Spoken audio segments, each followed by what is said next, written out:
akhir-akhir ini beredar di media sosial, medsos, react atau komen dari beberapa ustaz terhadap ceramah beberapa penceramah terkenal, termasuk penceramah selebriti masyhur.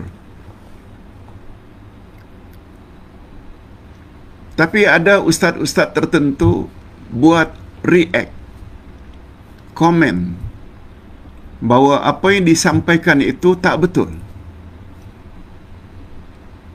Tidak ada dalilnya. Tidak ada sahihnya. Tidak ada hadisnya yang sahih.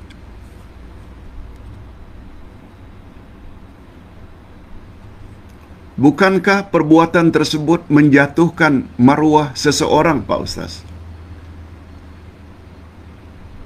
Dan menjatuhkan maruah seseorang, apalagi seorang ustaz, adalah dilarang oleh agama. Mohon pendapat dan pencerahan Uday serta dalilnya. Ustaz kira semua kita tahu. Tak perlulah Ustaz sebutkan siapa yang beri react dan siapa pula penceramah-penceramah yang ditegur secara meluas di media sosial.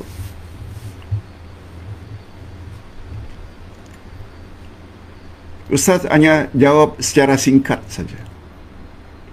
Memang betul. Dalam Islam kita dilarang menjatuhkan maruah seseorang. Mengumpat, mengunjing, menceritakan aib seseorang dilarang dalam Islam. Itu hukum asal.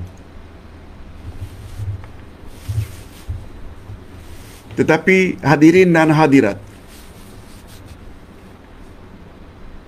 dalam Islam ada peruntukan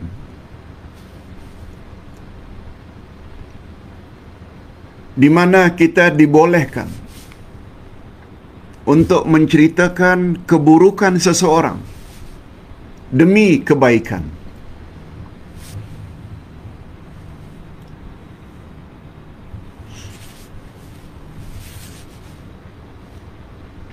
Sebagai contoh,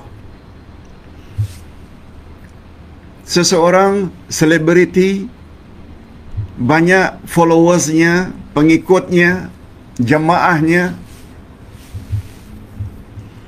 tapi sayangnya penceramah tersebut menyampaikan ajaran agama tidak berdasarkan dalil yang sahih. Padahal followersnya ramai. Demi menyelamatkan orang ramai, dibolehkan kita memberi komen juga melalui media sosial. Sebab dalam Islam prinsipnya, bila seseorang itu membuat sesuatu keburukan yang dia buat sembunyi-sembunyi, seorang-seorang, itu yang perlu teguran itu 4 mata. Tapi apabila ramai jamaahnya yang mengikuti ceramahnya atau pendapatnya yang sebenarnya dia bawa dalil, yang dalil itu tidak sahih, maka untuk menyelamatkan orang ramai, Islam membolehkan. Sebab dalam Islam perlu diingat satu kaedah. Islam lebih mengutamakan orang ramai daripada individu. Islam lebih mengutamakan orang ramai daripada pribadi. Ustaz buat contoh.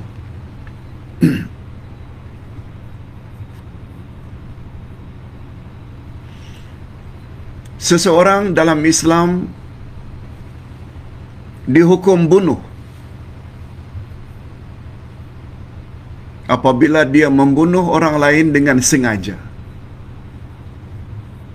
Betul tak? Yang dibunuh itu merasa tersiksa. Keluarganya akan malu karena perbuatan individu tersebut. Islam kata, tak jadi masalah, bunuh saja. Sebab Islam lebih mengutamakan orang ramai supaya kelak jadi pengajaran. Jangan lakukan kerja suka membunuh. Itu prinsip.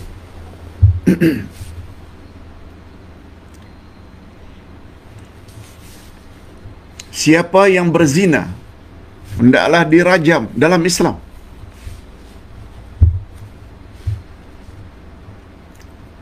Betul tak yang dirajam dengan batu sampai mati itu, dia dan keluarganya akan malu? Islam kata, biar dia malu, individu dan keluarganya, asalkan jutaan manusia jadi selamat dengan hukuman itu.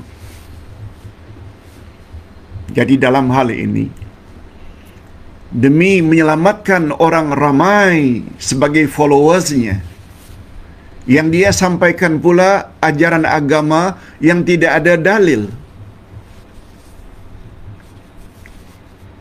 Kalau bawa hadis pun hadisnya hadis palsu. Ditinjau dari sudut lain, kita sebenarnya ingin menyelamatkan orang ramai daripada menyebarkan ajaran tersebut, padahal hadis yang dibacanya hadis palsu. Juga untuk menyelamatkan jangan sampai hadis Nabi itu disebarkan padahal hadis itu hadis palsu. Apalagi Nabi hadis mutawatir, hadis yang sahih. Nabi bersabda, "Man kazzaba alayya muta'ammidan falyatabawwa maq'adahu minan nar." Siapa yang menyebarkan hadis daripadaku padahal bukan aku yang cakap, suruh dia siap-siap untuk masuk neraka. Itu jawaban singkat, Ustaz. Kalau sesuatu keaiban itu dibuat sembunyi-sembunyi, perlu ditegur secara individu. Tapi bila individu itu banyak followersnya demi menyelamatkan orang ramai, tidak salah orang yang berkenaan itu dimalukan. Apa sebab? Sebab dia termasuk orang yang berbahaya dalam Islam. Yang bukan dari Islam, dia cakap tentang Islam. Dia cakap tentang hadis, padahal itu bukan hadis. Sekali lagi, kaedahnya, demi menyelamatkan orang ramai, tidak berdosa berbuat demikian. Mudah-mudahan para jemaah faham apa yang Ustaz maksudkan.